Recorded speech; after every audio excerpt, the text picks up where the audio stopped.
ụmụ ọdịnala Igbo asị nkachi tata Orie ritara anyị ihe ọma ma dịpụrụ anyị ihe ọjọọ. Anyị ga-adị ka echi na echi adị agwụ agwụ. Anyị ga-ejere obodo na-ara obodo. Onye echecha ihe ọjọọ ya eme anyị ya ma onwe ya. A sị m onye chụwa ya daa.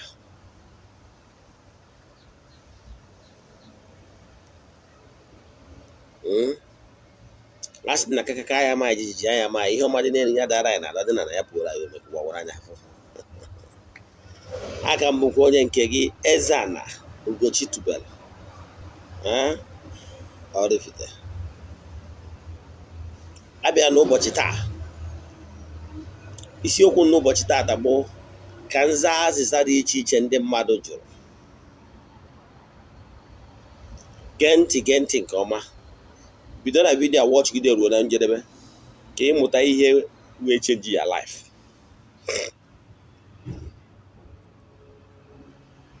Na taa atempụ ejego ngo ọfọ n'isi ndị enyi m niile, go ọfọ n'isi friends of the temple. O nwere ndị na-arụ ọrụ mmụọ dị iche iche, ma ndị na-emere anyị ọgọ. Nwere ndị bụ na everyday ọbụla nje na temple na mma agụrịrị ọfọ chụọ aja n'isi ha maka Chidimma. Kabarụ nwe onye wu ya spiritual mentor. Yes, somebody that can be your friend.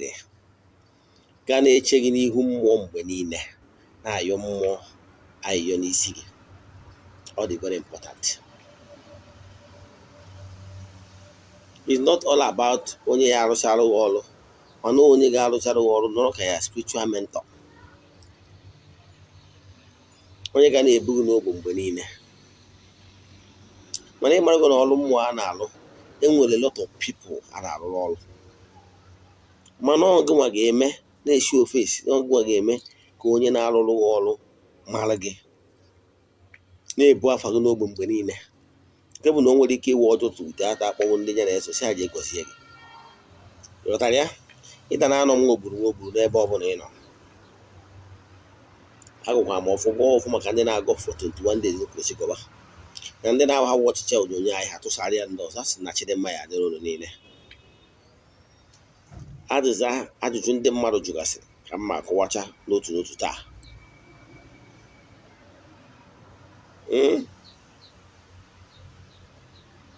Ka m na-aza azịza niile ndị a ihe eji amụta nnukwu ihe. Ka m bidogoro na minọ na azịza ndị a jụrụ gị na-egbatalụ na ezigbo onye nze chizuru echizu na-aga ọjị. O kwesịrị na onye nze chizuru echizu ga-ewepụ okpu n'isi mgbe ọ na-aga ọjị. Ka ofu. Ka ịbụa, gịnị bụrụ ezigbo nkọwa gbasara chi onye ụwa mmadụ? Onye ụwa mmadụ ọ dị iche, chi onye ụwa mmadụ ọ dị iche. Nke ọzọkwa, gịnị bụ aja? Kedu uru ọ bara bụ ịchụ aja ihe mmee? Mmadụ enwere ike ịsọlvụ problem ọbụla sịsọ na ikwubi okwu? Daalụnụ. Ka m bidogoro na nke mbụ. Nke bụ eziokwu bụ na onye nze chizuru echizu na-asọ nsọ ana bụ somebody elevated from ordinary ofeke to onye ọkụ ya gbagotalụ, onye ji okwu ya agba izu n'obodo, onye ichie, onye nze. O ji bụ onye nze maka na ọ na-eze uze. Chi ọzọ maka na n'osonyego n'otu ndị ahọpụtara ọnọdụ ha dị nnukwute elu n'otu ndị ọzọ. Dị afọ onye ahọpụtara dị iche higher among the people, among his people. Etu esi wee bụrụ na whether ịkpọrọ ya priest, ịkpọrọ ya reverend, ịkpọrọ ya bishop, ha niile bụ ndị na-agba ụkọ. Mana abịazie n'ime ndị a na-agba ụkọ, o nwere ndị bụ nnukwu ụkọchukwu. Onye agbata na-abịa na-agụ egwu, na ọ bụrụ oge na ndị ụka ọbịa na-agụ, bishọp ha na-abata n'ụlọ ga na-asị, nee nnukwu ụkọchukwu, nee nnukwu ụkọchukwu. Onye ọbụla kwụrụ ọtọ, onye na-eme ihe na-amasị Chineke. Egwu a na-ada agụrụ ndị bishọp na ha bata n'ụlọ ụka ịka ụka, ndị mmadụ akwụrụ ọtọ. Ịghọtara ya? Ụkọchukwu ka ọ bụ, mana ọ bụ ụkọchukwu ka elevetere n'ọkwa dị elu, ka o nwekwazie ndị obere ụkọchukwu ndị ọzọ ndị nọ n'okpuru ya. Ịghọtara ya? Onye agbata na-abịa n'otu ndị ọzọ, enwere onye isi ọzọ, nwa onye oso, nwa onye na-agba ụkọ. Ịghọtara ya?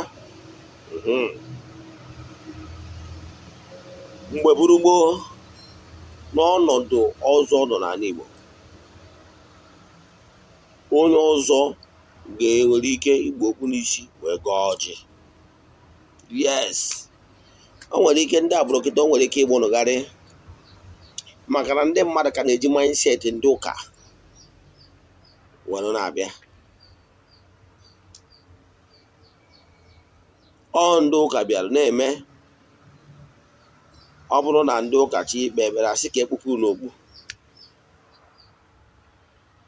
maka na ndị ụka mere na nwoke, ọ nọ n'usoro ha na nwoke adịghị ekpu okpu abata n'ụlọ ụka, na nwoke anyị ekpuchi isi ya, maka na ha kwenyere na nwoke ikpuchi isi bụ arụ aka ọchọ ndị ụka.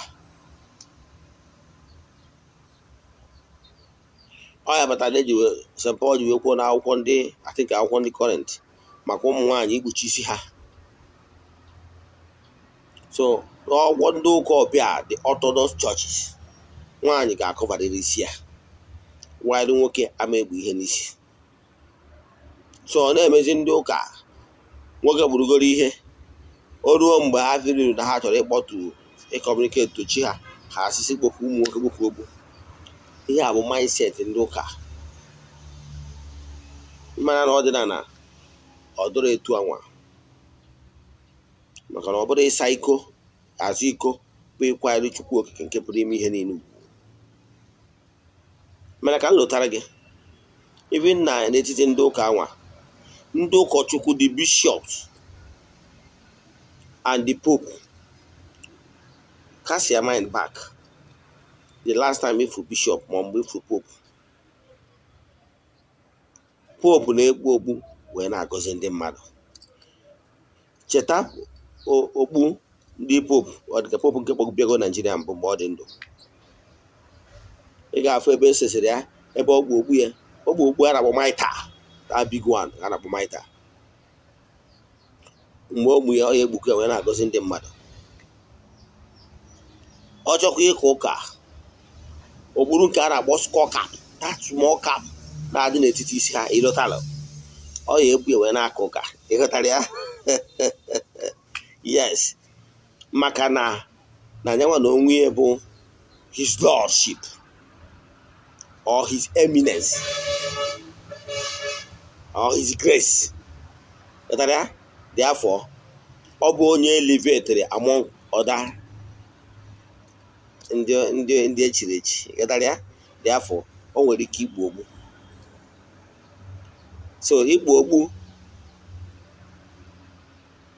bụ naanị ekpukpu ogbu maka culture ndị. So whereby na ndị be anyị si n'ụka ọbịa, the mindset ndị ụka ọbịa wee abatakwa n'ọdịnala asị kpukpu ogbu. Ịghọtago? Dịka Eze-Ana, nna aga ọjị,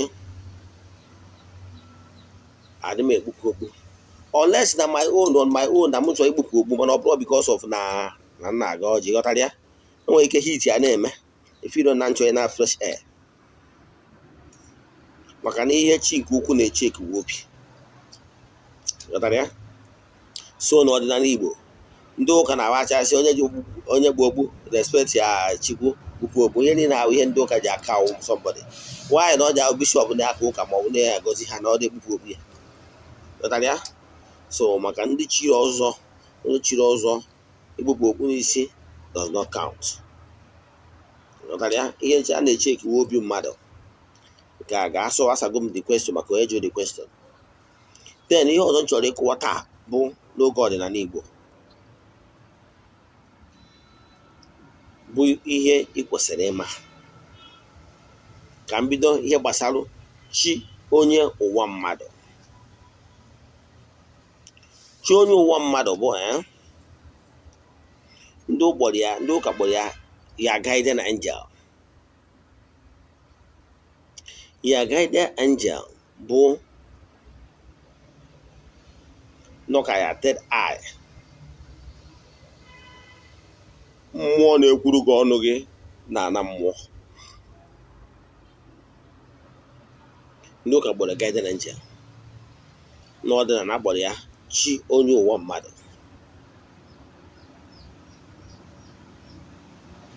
Ndị kpọrọ ya n'oyibo kpọọ ya reincarnator.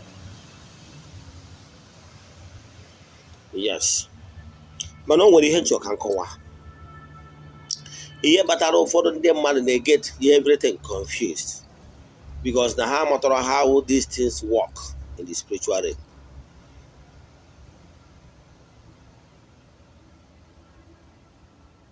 Mmadụ ewughị one after the other. Nke mbugoro ka nsa question a, ofu onye nwere ike ịnọ more than ofu onye ụwa. Have this in mind. 2, all the possible na onye dị ndụ nwere ike reincarnate mmadụ.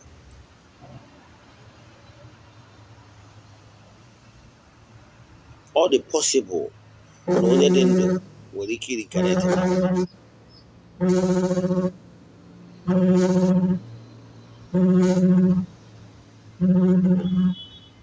Reason bụ na onye dị ndụ nwere ike reincarnate mmadụ.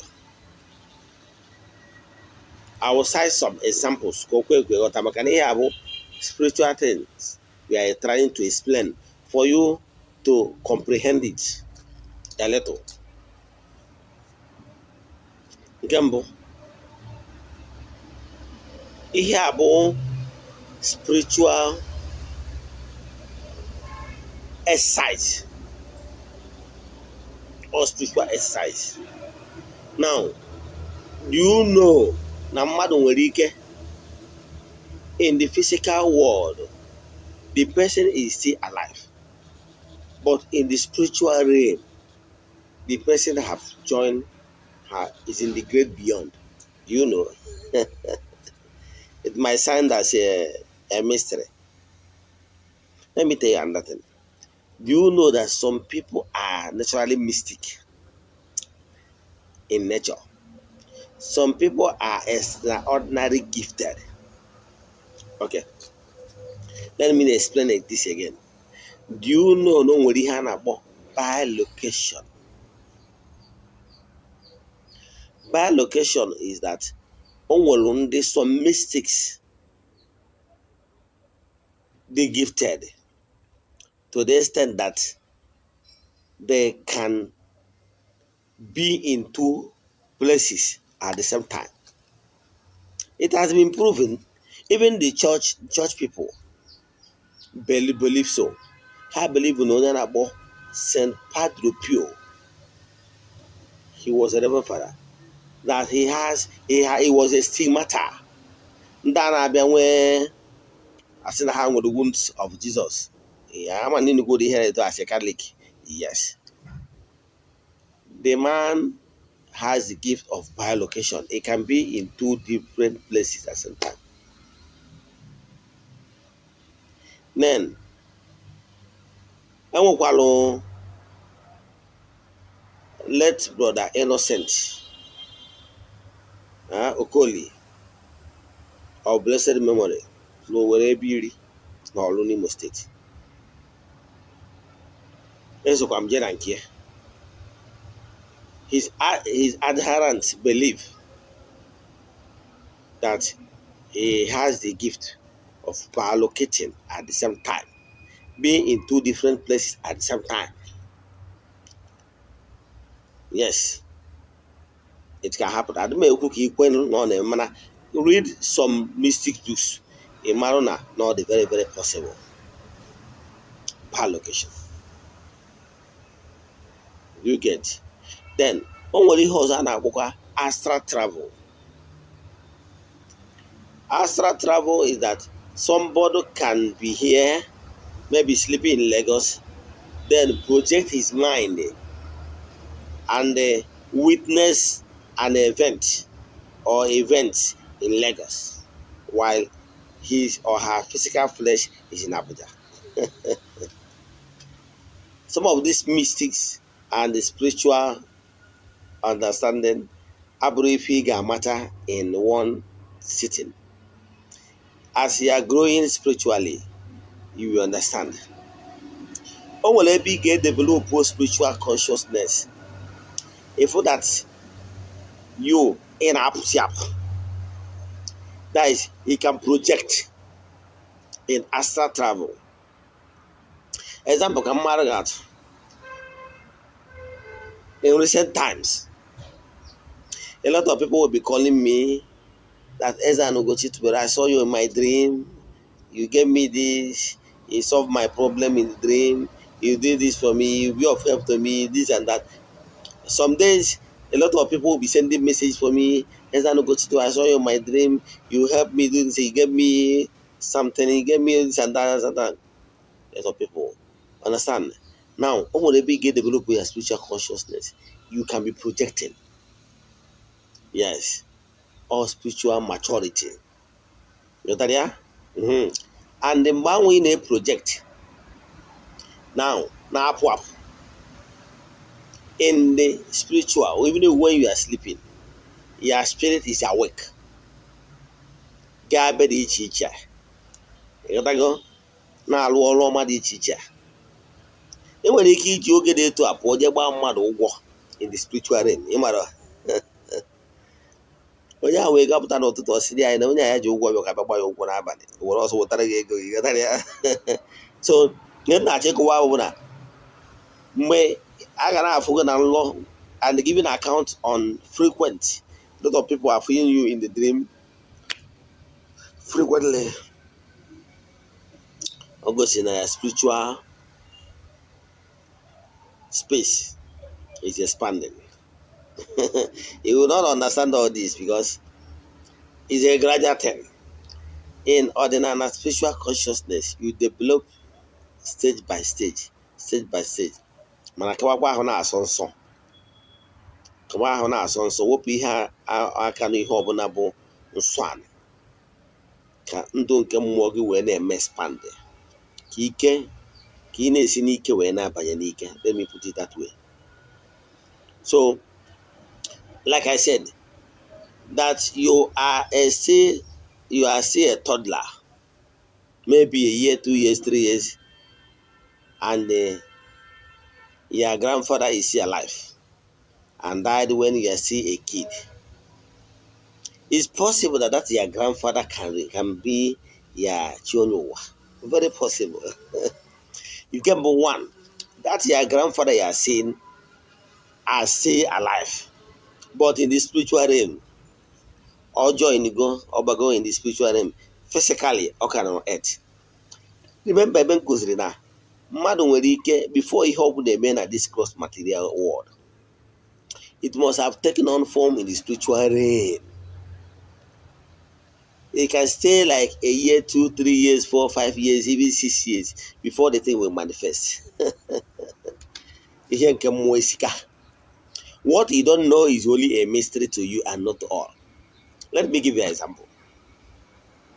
Last 6 years, I was still a church member. I was not into ordinary thing then. You got that? Okwukwe m kwere na ya mgbe anyị kwụsịrị m ike Nora Abuja was successful, a successful businessman, doing very well. Man, I wanted is sure because of call Abolum refused to answer the call. Now, ọ na-abụ ndị mụ na ha so ha nọ eweta m ihe otiti ejiri one thing or the other wee dọọ m aka na ntị. Mana mgbe a na-adọ m aka na ntị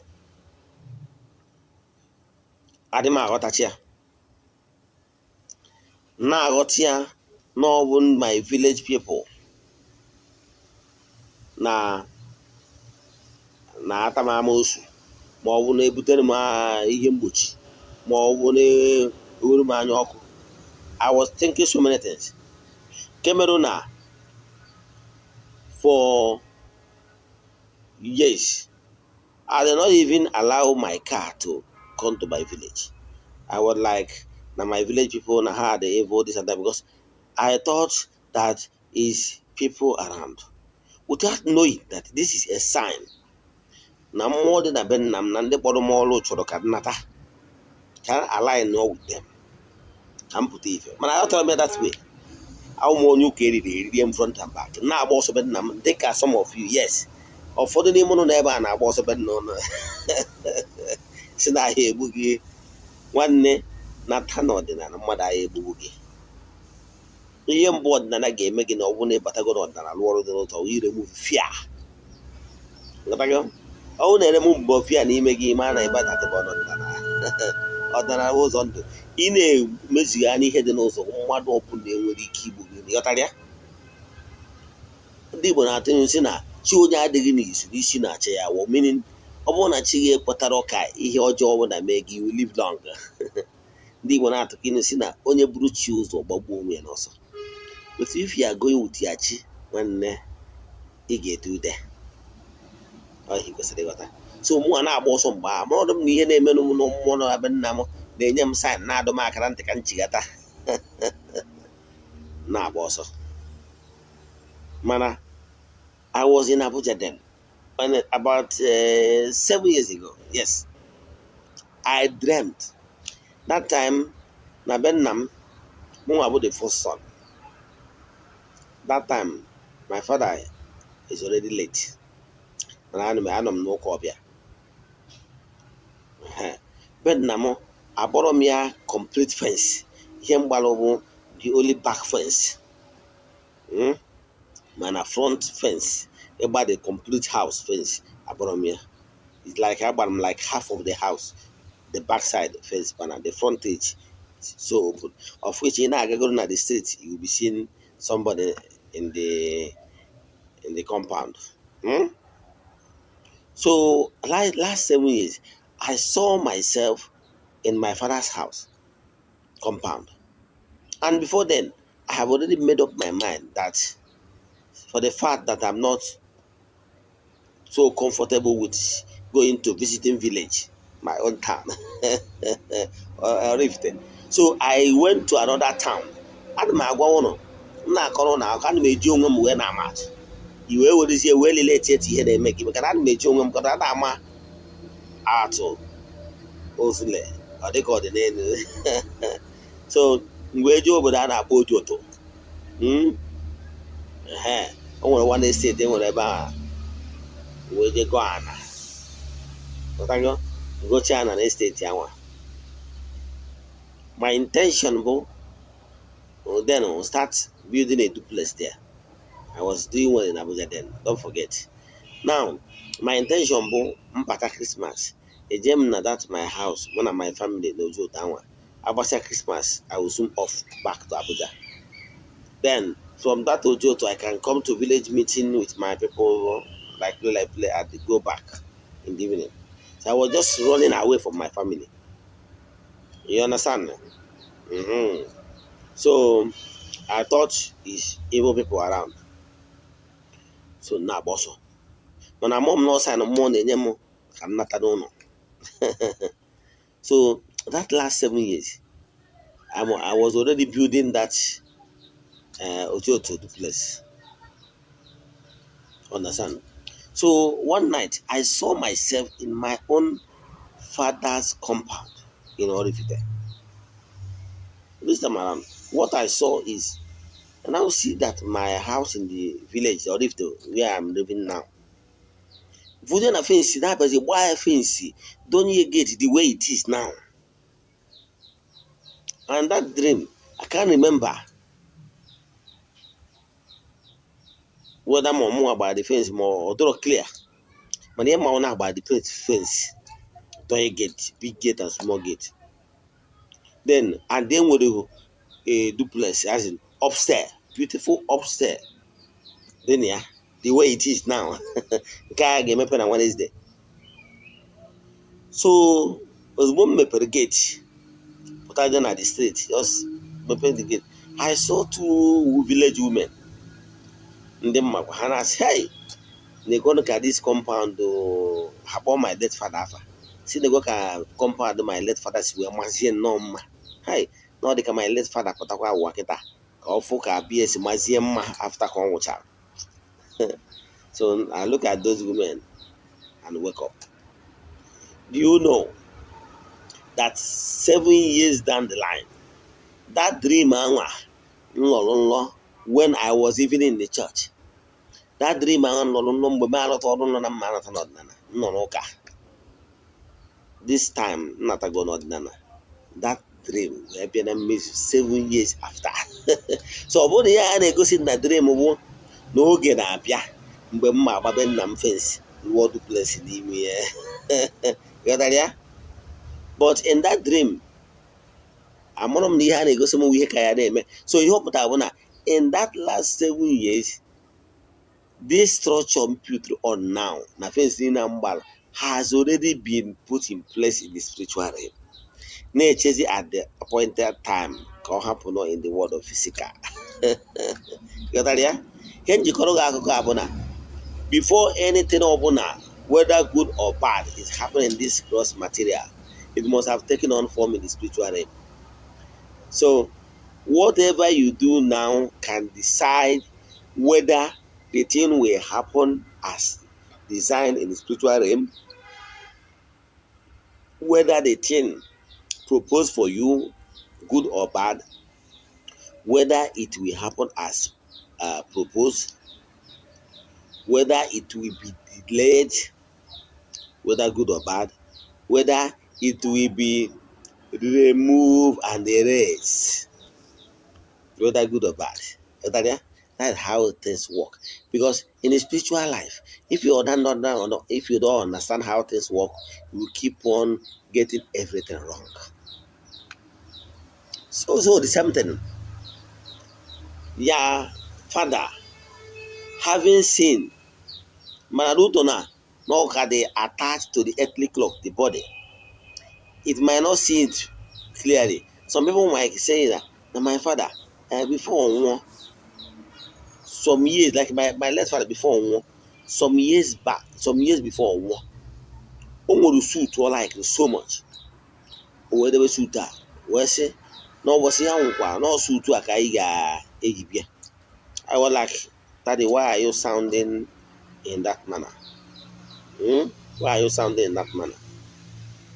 Then one of my kid sister, our last born, was say, well, this suit is no longer fashionable as at modern suit today. She went and set that suit on fire. When my father realized this man was so sad. Was like, who told you to destroy this particular suit? My late father was so annoyed to the extent that my sister went to the market and bought another modern suit. And my father was still angry. It take pleading from other family members for him to calm down and to accept that new suit that my kid sister bought for him. And now after pleading with him, he now accepted. And we kept that suit. I'm not even sure that my father wore that suit for one day. When he passed on, all that the same suit and all now as the replacement for that one, my sister said trailblaze.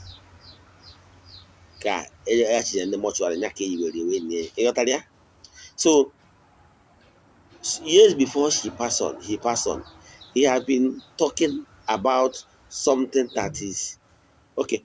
Kedu ihe kpatara o ji wee kwuo mgbe ya ọnwụkwa sọkwụsụta ka ya eme? Sometimes some of those elders, when they are saying some of these things in the world of spiritual, world of physical, they are still alive, but in the spiritual realm, they have already going. So, and some will say, my son, having been so nice to me, na mma anọrọ gị ụwa. So o nwere ike okwucha ihe, nwere ike nwunye ga-adị ime in nearest future. Behold, ọ bụ ya father. The man can still be alive. Ị ghọtara ya? Ihe a bụ ihe eji izi mind. O ji obi wee lọngọọ and wish, and the entire universe granted his request to reincarnate in your family. Ụfọdụ ekwu okwu na ya reincarnate ọzọ na ihe dị etu a na mmadụ ọbụla enwere ike ibutewuzi ya. Ị ghọtara ya? And the universe granted it. So it's not in every case, but in some cases it can happen. Ọkụmaza ga-ajụjụ gị maka ndị na-ajụ ma onye dị ndụ nwere ike ịnọ mmadụ ụwa. Yes. Then na-azakwa ajụjụ maka ndị na-asị ma nwoke nwere ike ịnọ mmadụ ụwa ma nwaanyị anọ mmadụ nwoke. Yes. O nwere ụfọdụ ụmụ nwaanyị nọ kịta ndị feminist. A na-asị what man do, woman can do even better. N'ụwa nke oge ka ọ bụ nke ọnwụ nwaanyị, ọ sị na ụwa nke ya abịa na nwoke ka ya abụ na ya chọrọ ka ya so obodo eme a nwoke na-eri alafia dị afọ ọlọngụọ. So her wish has been sowed. It is so as a seed, as longing in the spiritual realm, and the entire universe accept and approve her wish. In the next world, it can reincarnate as a man. And sometimes onye ahụ reincarnate if na some attributes from that previous person. O nwere ike ọ bụrụ nwoke mana mgbe ụfọdụ ọ na-eme ka nwaanyị. Ghọtara ya? In the spiritual book, some school of thought call them distorted souls, because in original they are not. Is a female spirit that is in a man cloak in this present life. The same thing, vice versa. You got that? I'm an uncle. Then of course, you won't try to before making this video. I'm an amazing guy. Say, Barcelona, so show you one mother. Don't allow them to be confused. Give feed the chicken, feed the chonyo wagiche. Ndị na-target your pocket, my dear. Bịa na nke Eze-Ana Ugochi tubelu. I will feed chi onye ụwa gị, and then feed chara uchi onye ụwa gị. Ọgụnwa mmadụ ama agwa gị na ọlụ alụlụ gara aga, and then ga-ebido fụba ife. Don't allow anybody ga say wete gị feed chi onye ụwa gị separate. In other words, na make your pocket dry. Yatago? Ndị ụka kpọrọ ya guiding angel. One. Ka ọzọ chọrọ ịkụwa amụ gbasara ikwubi okwu. O nwere ihe ga na-eme na ndụ mmadụ, ihe ị nidiri ikwubi okwu n'aha Chukwu okike nke pụrụ ime ihe niile, onye ike niile si n'aka ya bịa. Maka na ọgwụ Jizọs ndị ụka ọbịa, ọ na-ekwu okwu na-ekwu maka nna ya nke ahụ sitere enu. Therefore, in ọdịnala Igbo, we communicate to the everlasting Father, God Almighty, onye ike niile si n'aka ya bịa. We are not communicating through Jesus ndị ụka ọbịa. Ghọtara ya? Ndị ọzọ anyị nwere ụmụ ndị angelo nke Chukwu ndị na-enyere anyị aka intercede on our behalf, like ndị ichie ezumezu agwụ, entities of powers, chi onye ụwa anyị, ha niile ewu ndị na-enyere anyị aka bụdo anyị ya anyị. Ghọtago? Mana ndị ọcha in their own culture, some of them men ndị Europe, ndị Jizọs ndị ụka ọbịa bịara afa ha, nwere ike ha dị achịkọ, because ndị ọcha enwere ezinụlọ, ha dị ekpokọ ezinụlọ etu anyị si ekpokọ, mana anyị na-ekpokọ ezinụlọ ezi na ụlọ. So not every race worship their God Almighty in with their own method. Chukwu na-anụ onu mba ọbụla na onunu n'asụsụ nke ala ha. Ịghọtara ya? Ikwena ka mmadụ na-eti ayaka. So chi nke ndị Afrịka, anyị na-eso Chukwu ekpere Chukwu okike nke pụrụ ime ihe niile. Yozie ndị anjelu nke Chukwu, call them ogwugwu, ezumezu, agwụ, call them ndị ichie nwoke na ndị ichie nwa, ha niile ndị na-enyere anyị aka wee bụrụ anyị ya intercede on our behalf. But we channel our prayers n'aha Chukwu okike nke pụrụ ime ihe niile, onye ike na-esi n'aka ya bịa. Enwere nsogbu mmadụ ga na-enwe ikwubiere onye ahụ okwu n'aha Chukwu okike nke pụrụ ime ihe niile, onye enwere onwe ya. Ọ bụrụ okwu niile, even Jizọs ndị ụka ọbịa mere ka o wuo anya n'akwụkwọ ndị ụka ọbịa, ọ bụrụ okwu niile ka ị ga-eji akas iban, ị ga-eji ọnụ nkwupi okwu wee bi.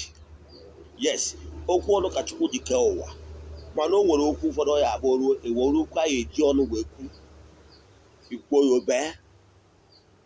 Like onye ọ na-ama Eze-Ana Ugochi bụ na nne mgbe nweta ozi ikwubere okwu n'isi ndị mmadụ ndị na-amụ na ha so, ekwubiere m ha okwu, nweta meseji ezie m ozi kwubi okwu, ọ bịara mmezu n'aha Chukwu okike nke pụrụ ime ihe niile. Mana o nwere ụfọdụ nsogbu mmadụ ga-enwe, a ga-enye iriri na ha ga-achụrịrị àjà mmehie, na ha ga-achụrịrị àjà lụọ ọrụ alụọ. Ịghọtara ya? Ọ ya batara m achọrọ ịwụ pastọ, bikos na pastọ nwere ike ọ na-aghọghọ aghụghọ, mana n'ọdịnala mma agwa nke bụ eziokwu, nke m na-ekwubi okwu ekwubie m okwu, nke bụ na a ga-arụrịrị ọrụ alụọ m ọrụ, ka mmadụ ga-atụ n'akwụkwọ ndị ụka ọbịa. O nwere mgbe ụmụazụ na-eso Jizọs bịara wepụtasị ya, onye nwe anyị kedu ihe kpatara na ha na-achụpụ ndị mmụọ ọjọọ n'ime mmadụ ahụ kwere apụ? O wee sị ha na ọ bụrụ mmụọ ọjọọ niile ka a na-achụpụ n'ọnụ nkịtị, na onwe ndị a na-achụpụ site n'ibu ọnụ. Ihe m chọrọ iweta ebe ahụ ka ị mara na o nwere ndị a na-achụpụ site n'ime extraordinary things, more than verbal I cast I reject. Ịghọtara ya? Then nwekwa ndị nke ọ bịara ịchụpụ, o wee bụrụ na ọ bịara wee sị ha onye ọ chọrọ ịgwọ ọsọ problem ya, o wee were ọsọ mmiri wee metụ n'aja wee gwụkwọ ya, wee tee n'anya, wee fụ ụdọ. Kwa eziokwu, the man is a physician. O gosiri na o nwere ọrụ ụfọdụ agha abịa elu, ekwesịrị inweta 1+1 wee lụọ ọrụ ya, ọ gaa. Ịghọtara ya? Ka mụghara ofu atụ, o nwere ihe a na-akpọ aja. O nwere nwoke a sị abịa ịchụpụ mmụọ ọjọọ, wee jụọ ya si onye kwụrụ ha sị na ha abụ igwe, o wee bagin with them. Baịbụl ama kọwachara ihe niile in details. Cheka Baịbụl kọwara ihe niile na o wetara nka weta nka, o wee sị ngwa ha banye n'ime igwe ezi, ewee sị ha niile wee banye n'ime igwe ezi. Now ihe o mere ha bagin. O nwere mgbe mmadụ ya agbatara m onye isi adịrọ mma, ihe m ga-eme kpọọ ndị ahụ, kedu ihe problem nwa ụnụ, ewee nhịa si ndị ọgbanje si ya, onye a ụnụ na-edistọb, ọ dị ezinụlọ ya mkpa, ọ dị ezinụlọ ya mkpa, kedu ihe a ga-eme ka ụnụ hapịa? Ewee kwụsị ihe a ga-emesị, chụọrọ ha aja nka, chụọrọ ha aja nka, eje ngụkọrọ ihe niile ahapụ wee chụọrọ ha aja, achụọrọ ha aja, ha hapụ onye ha ji. Ịghọtago? Famili enwebe aṅụrị. Ịghọtara ya? Ọ ihe Jizọs na-eme. Jizọs nwere mmụọ ọjọọ ọjọọ ịchụpụ sị dai dai dai dai dai dai. Nwere Chukwu okikere ezi mmụọ ka ajọ mmụọ nke sọrọ gị nsọ. O nwere ebe Jizọs kwuru na Baịbụl si ndị ajọ mmụọ niile ndị na-alụ ọrụ from the dark region ha nwụọ? O nwere ebe o kwuru ya? O nwere ebe ọ sị die die die die die by fire? O nwere ebe ọ sị fire fire fire ya? O nwere ebe ọ sị ya ya ya ya? O nwere ebe ọ sị elu nwere ọka na nwere ọkụ? Ihe Jizọs ndị ụka ọbịa chi ndị ụka ọbịa emewuro ka gị nwa na onwe onwe ọba nshi ga-eme. Ebe ọ niile receive onwe gị nata na ọdịnala na ọdịnala bụ ụzọ ndụ. You can't come in open confrontation with spirit and wind. What I do is, iwere nke site nye sita, I bargain, I align. Ndị a ga-achụrụ aja achụrụ ha, ndị a ga-esetụ esetụ ejebere onwe ha, ibiere onwe gị ndụ.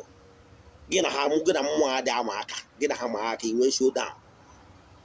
Ihe mere ha, because Jizọs ndị ụka ọbịa, o nwere mmụọ bịara wee sị ka o destroy ya mmụọ a from existence. O nwere nke o mere. Kedu ihe ọ dị ka ihe emewuzi ya? Kịta m na-ekwu ihe, nwere ndị nọ somewhere na-akpọ mmụọ ọjọọ niile all over the world, ha nwụọ na ha dị anwụ na anwụ. Ebe ị ma na ihe emewe, kedu ihe ị na-eresivugharị onwe gị? Ịghọtara ya? Na ihe m na-eme ewu akpọ ụmụ mmụọ ndị iwe na-ewe, ndị imegidere, ndị nna nna gị nwere ọgba ndụ na-ewute ha nwa, mana ọ na-ara echikwazi ihe kwesịrị ihe a ga-echikwa, maka na Government is continuous. Nna gị kwee nkwa, nna gị anọzi, gị nwa na onwe gị wu succeed ime ihe egwu. Ịghọtago? Onwe sitting gọvanọ onwe ụgwọ o ji, the coming gọvanọ ya akwụ ya. Ịghọtara ya? Chukwa mmụọ gị na-eso, chukwa mmụọ na-akwụ ụgwọ, agbaghị ụgwọ, mee ihe ị kwesịrị ime ka ị wepụta ihe. Maka na adịghị ka ibe ọ na-agụkwa akwa. Onwe ihe ị ghọtara na nkụzi taa, send ya message 08057837672. Eze-Ana Ugochi tubelu bụ afa m. Echefukwana na Disemba 1 na Eze-Ana Ugochi tubelu na-emepe ụlọ ọfụ, na-eme birthday, na-agba ọfala. Ọzọ ndị ọzọ niile nọ Oraifite ga-abịa na be m. Emesịa vidio ndị a, maka ndị agha abịawunu, anyị ga-ese ndị ya, etigwe ụfọdụ n'ime ha na YouTube. Mana ọ bụrụ na ị ga-abịawu, bịaba na ihe ị ga-eri, ihe mmejimere gị ọja ama aka m. Ọ bụrụ na o nwere ihe iji gbara, bịaba. Eze-Ana Ugochi tubelu ka na ụkarịrị okwu okịta. N'aha Chukwu Okike nke pụrụ ime ihe niile, agọzie m viewers all over the world. Ka ndị angel nke Chukwu, ndị na-agagharị na-eme mma, na-atọ ndị mmadụ na-abụtọwa ụnụ na-abụ weniwe ndị mmadụ elu, ndị eji oke ha ka ha hapụ ha, ndị agha akwụ ụgwọ si kwụọ ha ụgwọ. Ekwubie m okwu, let there be cost breaking, let there be open doors. N'aha Chukwu Okike nke pụrụ ime ihe niile, onye ike niile si n'aka ya bịa. Entities of powers from the east to west, north and south. Ka ụnụ gọzie ndị mmadụ, ya gazienụ ọfọ.